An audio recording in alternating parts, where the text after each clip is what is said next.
اللہ تبارک و تعالیٰ نے اپنے محبوب اقدس مصطفیٰ جان رحمت صلی اللہ تعالیٰ علیہ وآلہ وسلم کو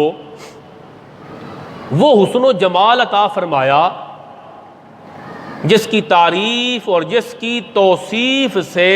زبان عاجز ہے۔ کوئی کہے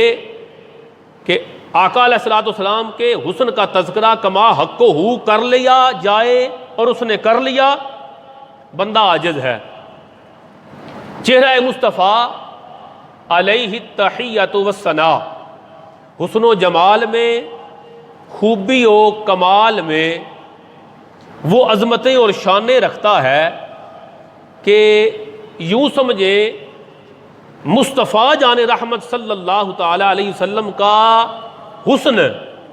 یہ کائنات کے حسن کا کل ہے۔ اللہ رب العزت نے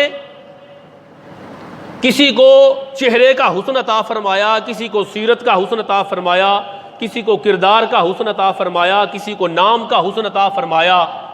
کسی کو جرت کا حسن عطا فرمایا، کسی کو طاقت کا حسن عطا فرمایا، کسی کو نظم کا حسن عطا فرمایا۔ کائنات حسن میں جب سارے حسن کو جمع کرے تو مصطفیٰ جان رحمت کا حسن بنتا ہے۔ یوں سمجھے کہ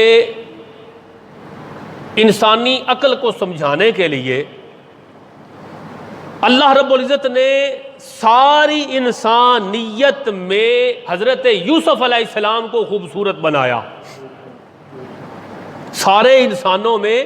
حضرت یوسف علیہ السلام کو حسین و جمیل بنایا، اور اتنا حسین و جمیل بنایا کہ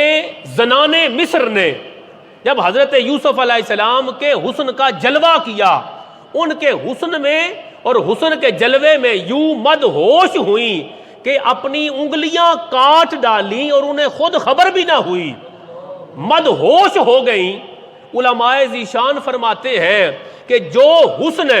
اللہ رب العزت نے حضرت یوسف علیہ السلام کو عطا فرمایا، گویا کہ وہ ایک جز تھا، خالق کائنات نے حضرت یوسف علیہ السلام کو ایک جز عطا فرمایا اور مصطفیٰ جان رحمت کو حسن کا کل عطا فرمایا۔